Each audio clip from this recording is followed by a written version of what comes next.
Hi guys, and welcome to the latest video where I'm going to be showing you how I made £394,000 profit from just one property.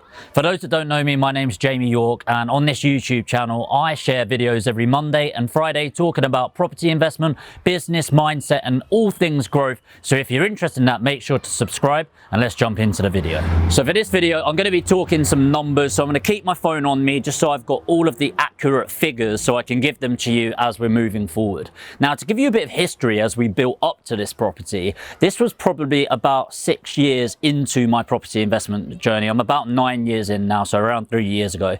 And up until this point, I've been doing deal packaging, property trading. I'm still heavy in both buy-to-lets and flips, and I'm still doing that. And what I realized is whilst I'm loving the churning and we're buying a couple of properties every single month, the profits on them are more of a wealth accumulation side of things. So I had great equity in the properties, I'd refinance and build it up and up and up and up. But if I really wanted to make some serious chunks of cash in property, there were really only two ways of doing it. First of all, doing a load more of what we were already doing, but that involved a lot more marketing spend, more employees, building it up, and just a lot more stress. Number two is to go bigger, so more expensive properties, or in this case, a nice little development. So to give some history of this property, we bought this back in 2016 for £500,000.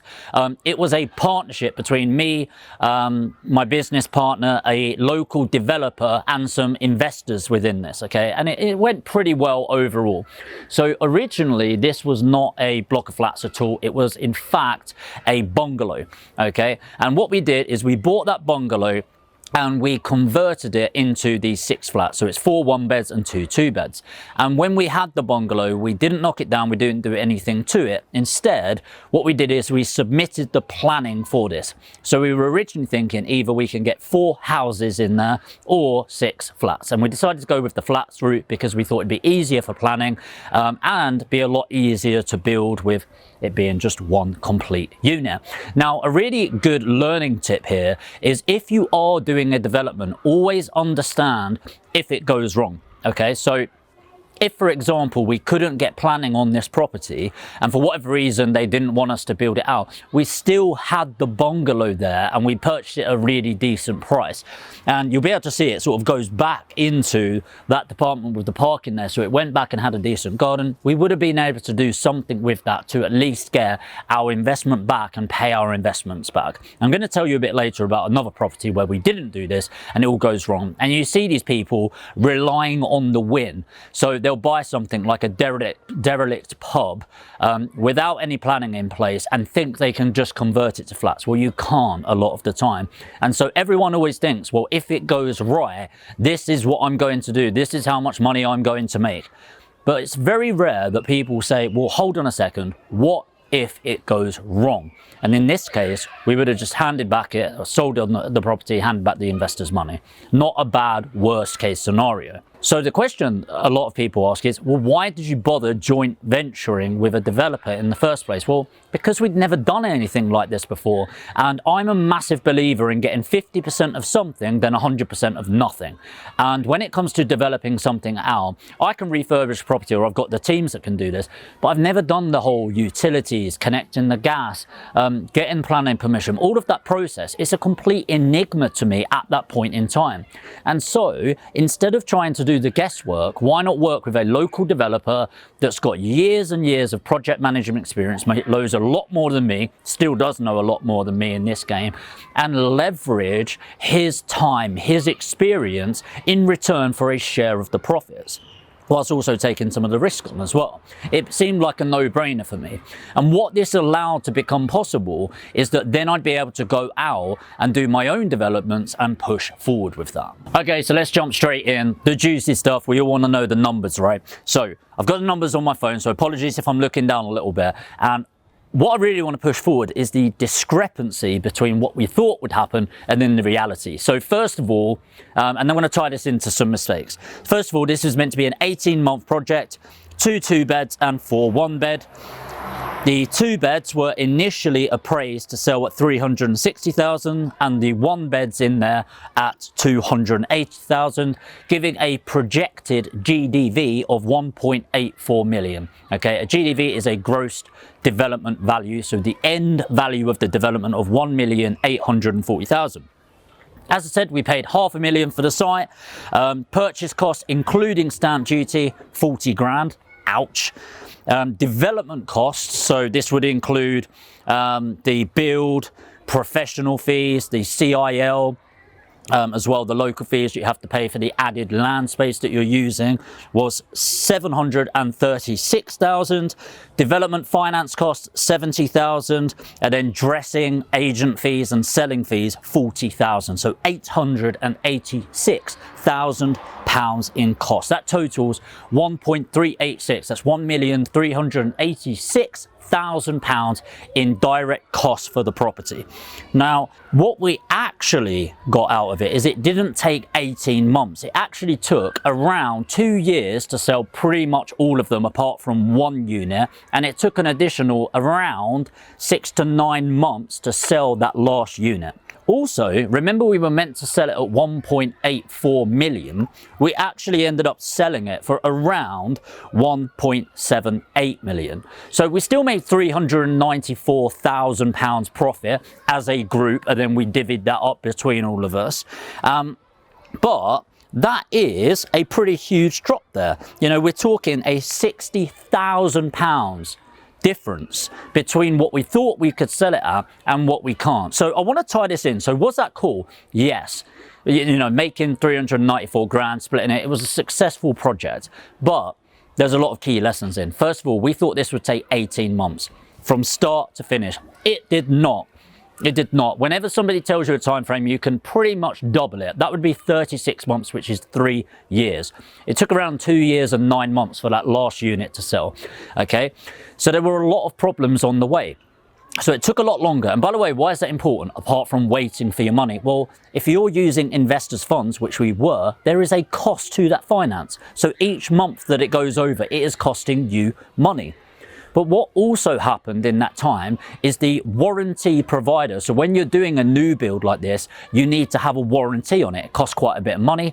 The provider of the warranty went bankrupt. So after we paid them the money for it, they went bankrupt, which means if somebody bought the property, it couldn't be insured. So we had to pay for a new warranty provider to then get insured, to then sell it to people. So those people that we had in the pipeline to purchase it, some of them decided to pull out and go elsewhere. Really annoying, added cost and lost a buyer. What also happened in that time is the market softened slightly. Okay, that's the problem with developments, is you're looking at quite a wide section of an economic cycle. So from when we decided to buy it to when that last unit was getting sold, that's a good 2.5 years on. Okay, and the market hasn't been the most predictable over the last 10 years, let alone during that 3-year period with the Brexit going on, getting confirmed and bits like that. The next big thing is we never even thought about if it sold for lower. We didn't really think about it because all of the numbers made sense. So £60,000, that's pure profit, bear in mind, pure profit. You might think, oh my God, that's a huge amount of money. Actually, all it represents is a 3% discrepancy on price. Remember, we're selling for 1.8 million, so 3% represents £56,000. Let's round it up to 60 grand. So it really doesn't take that much in a percentage difference for everything to go wrong. Definitely worth thinking about that fluctuation. So I'd probably say if it took a 10% dip, could you still make profit? Now on this, we made around 400,000, so that 10% from the 1.8 million would represent 180,000. We'd still make 220 grand profit between us as a group. That is definitely, I'd still feel comfortable, but I didn't think about it at the start. So always think about that happening. The final thing to consider is when you're actually going to make your money. Bear in mind, I said that a 2-bed property is around the 360,000 mark. Okay, so pretty much all of our profit was in that last deal. So it gets to that point where we've sold the 5th. So now all of the debt's paid back and we've got a little bit of profit in there. But now we're relying on that last unit to shift before we actually make any money. Really frustrating when it's actually delayed by 9 months to get that through. So when you're doing these investments, just always be clear, especially if you're putting money in, that you do not absolutely need your money back when you think it's going to come in, especially if you're using investor funds. So the two biggest mistakes that people tend to make and how you can learn from this is, first of all, as I said, don't just assume everything will go right. Think about what could go wrong.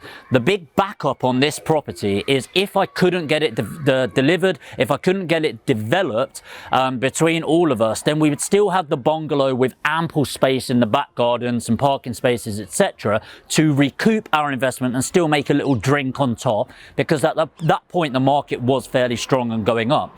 So we had that fallback. And I can't actually mention the property, but there's another property where I didn't do this at all, assumed everything would go right.